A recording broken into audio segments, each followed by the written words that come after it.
নমস্কাৰ সকলোকে স্বাগতম জনাইছোঁ আমাৰ ইউটিউব চেনেলটোলৈ।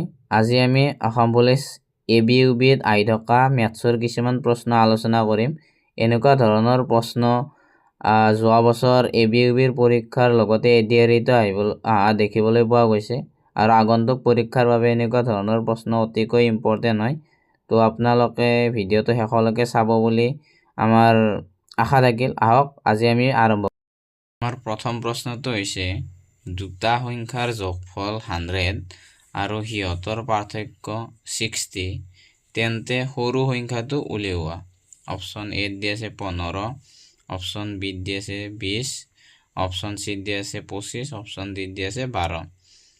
আমাৰ এনেকুৱা ধৰণৰ প্ৰশ্ন যোৱা বছৰ আসাম পুলিচ AB আৰু UB কনিষ্টবলৰ পৰীক্ষাত দেখা পোৱা গৈছে। তো এনেকুৱা ধৰণৰ যদি প্ৰশ্ন আহে আমি কেনেদৰে সমাধান কৰিম চাই লওঁ। মই দুটা পদ্ধতিত আপোনালোকক প্ৰশ্নটো জনাই দিম।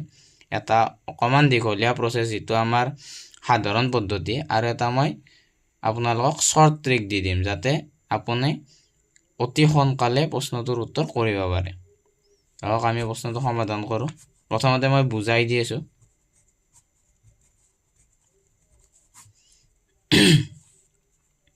তো দুটা সংখ্যাৰ যোগফল 100 বুলি কোৱাৰ লগে লগে আমি ধৰি ল'লোঁ এটা সংখ্যা আমাৰ A আৰু এটা সংখ্যা আমাৰ B। তো ইয়াতে কৈছে যে দুটা সংখ্যাৰ যোগফল 100, অৰ্থাৎ A plus B is equal two 100। এইটোক আমি 1 মাৰ্ক কৰিলোঁ। আকৌ কৈছে সিহঁতৰ পাৰ্থক্য 60, পাৰ্থক্য মানে বিয়োগ, A minus B equal to 60। এইটো আমি 2 মাৰ্ক কৰি ল'লোঁ। আমি এনেকৈ তলে তলে পাতি ল'ম। তো যদি আমি এইটো যদি অপনয়ন পদ্ধতি ব্যৱহাৰ কৰোঁ তো তেতিয়াহ'লে আমি 1 আৰু 2 যদি প্লাছ কৰোঁ, 1 প্লাছ 2 ইমপ্লাইজ কি হ'ব, B আৰু B কেঞ্চেল যাব, plus B minus B, A আৰু A যোগ হৈ ইয়াতে 2 A হ'ব, ইজ ইকুৱেল টু 100 প্লাছ 60, এইটো হ'ব 160। 160 পালোঁ আমি। তো 160 পোৱাৰ লগে লগে ইয়াতে এৰ ভেলু হ'ব 160 divided by 2 is equal to 80। এৰ মান 80 পালোঁ আমি। এতিয়া এই এৰ মানটো ইকুৱেশ্যন 1 বা 2 যিকোনো এটাত বহালে আমি বিৰ মানটো পাই যাম। তো 1ত বহাই দিওঁ, 1 ইমপ্লাইজ এৰ মান পালোঁ 80 প্লাছ ইয়াতে B আছে তো B লিখিলোঁ। A প্লাছ B আমাৰ কিমান দিয়া আছিলে, 100 দিয়া আছিলে। তো implies B is equal to 80 হয়, B ইকুৱেল টু 100। এইটো প্লাছৰ আছিলে, এইফালে নিলে মাইনাছ হ'ব, মাইনাছ 80, এইটো পালোঁ আমি 20। তো আমাৰ সংখ্যা দুটা পালোঁ, এৰ মান পালোঁ 80, বিৰ মান পালোঁ 20। আমাৰ প্ৰশ্নটোত কৈছিলে সৰু সংখ্যাটো উলিওৱা। তো আমাৰ সৰু সংখ্যাটো কিমান পালোঁ আমি, 20 পালোঁ নিশ্চয়। তো আমাৰ শুদ্ধ উত্তৰ কোনটো হ'ব, অপশ্যন বি। এইটো হ'ল আমাৰ দীঘলীয়া প্ৰচেছ। আৰু এতিয়া যদি মই ট্ৰিক বুলি কওঁ,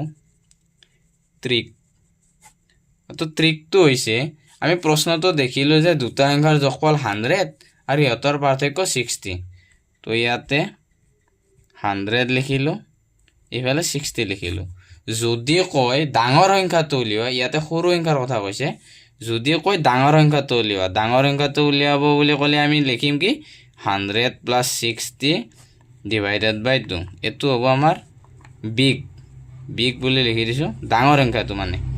তো এইটো আমি 80 পাই যাম। আৰু যদি সৰু সংখ্যাটো সৰু সংখ্যাটো উলিয়াব লাগে, আমি যোগফল আৰু যিটো পাৰ্থক্য দিয়া থাকিব এইটো আমি বিয়োগ কৰিম, 100 মাইনাছ 60 ডিভাইডেড বাই 2, অৰ্থাৎ এইটো কিমান হ'ব, 40 divided by 2 is equal to 20।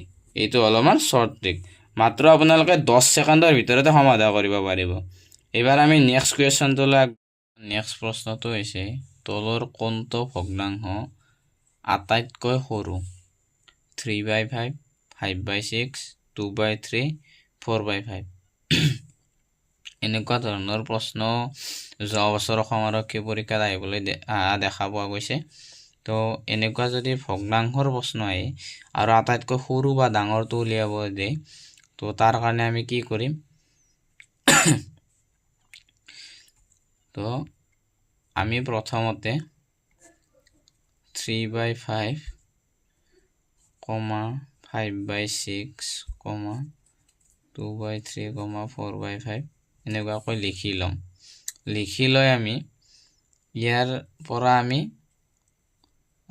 Option elimination টেকনিকটো ব্যৱহাৰ কৰিম তো প্ৰথমতে আমি 3/5 লগত যদি আমি 5/6 টো চাওঁ এই দুটাৰ কোনটো ডাঙৰ বা কোনটো সৰু তো আমি বজ্ৰপুৰণ যদি কৰি দিওঁ 3 × 6 18 হ'ব 5 × 5 25 হ'ব তো 18 আৰু 25ৰ ভিতৰত কোনটো ডাঙৰ 25টো ডাঙৰ আমাক সুধিছে কি সৰুটো আটাইতকৈ সৰুটো অৰ্থাৎ আমাৰ এইটো কেনসেল যাব এইবাৰ আমি আমাৰ 3/5 টো থাকি গ'ল এই দুটাৰ 3/5 টো সৰু তো এইবাৰ আমি 3/5ৰ লগত 2/3 টো চাম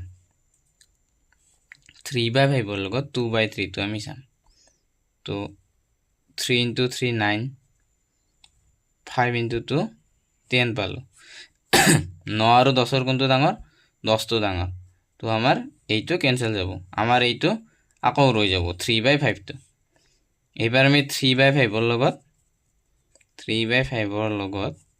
4/5 টো চাম আমি বজ্ৰপুৰণ কৰিম 3 × 5 কিমান হ'ব 15 5 × 4 কিমান হ'ব 20 তো এই দুটাৰ কোনটো ডাঙৰ নিশ্চয় এইটো ডাঙৰ তো এইটো আমাৰ কেনসেল যাব আমাৰ ৰল গইটো 3/5 টো অৰ্থাৎ আমাৰ দিয়া গেইটাৰ ভিতৰত 3/5 5/6 2/3 আৰু 4/5ৰ ভিতৰত আটাইতকৈ সৰু হৈছে আমাৰ এইটো 3/5 অৰ্থাৎ আমাৰ অপশন এটো শুদ্ধ হৈ যাব এতিয়া আমি নেক্সট কোৱেশ্চনটো লৈ আইছো আমাৰ নেক্সট প্ৰশ্নটো হৈছে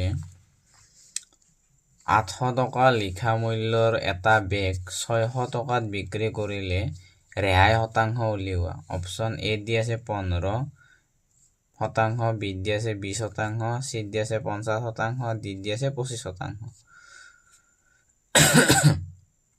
এনেকুৱা ধৰণৰ প্ৰশ্ন আমাৰ এবিইউবিৰ পৰীক্ষাত লগতে এসআই পৰীক্ষা হওক বা এডিআৰই পৰীক্ষাতো দেখিবলৈ পোৱা গৈছে তো এনেকুৱা যদি আমাৰ প্ৰশ্ন আহে ৰেহাই শতাংশ উলিওৱা তো আমাৰ এটা সূত্ৰ জানিব লাগিব সেইটো মানে পাৰ্চেন্টেজ অফ ডিসকাউন্ট মানে পাৰ্চেন্টেজ অফ ৰেহাই শতাংশ সমান এমপি এইটো হৈছে আমাৰ মাৰ্ক প্ৰাইস মানে যেটো লিখা মূল্য থাকিব আৰু এসপি মানে হৈছে সেলিং প্ৰাইস যেটো আমাৰ বিক্ৰী মূল্য ডিভাইডেড বাই মার্ক প্রাইস মানে আমার ছপা মূল্যটো মানে লিখাই থকা মূল্যটো মাল্টিপ্লাই বাই 100% এই সূত্ৰটো ব্যৱহাৰ কৰি আমি এনেকুৱা যিকোনো ধৰণৰ প্ৰশ্নৰে আমি ৰেহাই শতাংশ উলিয়াব পাৰিম এইটো আমি ইয়াতে আমি ব্যৱহাৰ কৰিম এতিয়া এই সূত্ৰটো তো আমাক দিয়া আছে মাৰ্ক প্ৰাইস 800 টকা লিখা মূল্য বুলি কৈছে তো আমাৰ যেটো এমপি আছে তাৰ জায়গাত আমি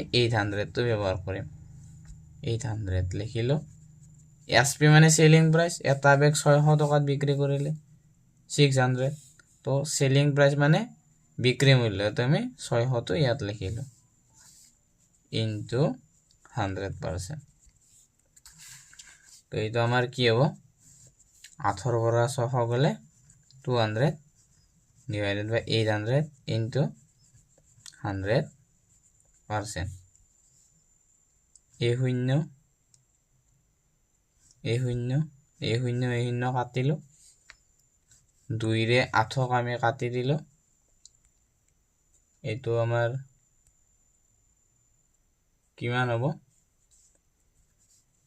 এইটো আমাৰ 4 হ'ব এইটো 4 ৰে যেতিয়া আমি 100 কাটিম 25 অৰ্থাৎ আমাৰ উত্তৰটো হ'ব 25% আমাৰ ৰেহাই শতাংশ কিমান হ'ব 25%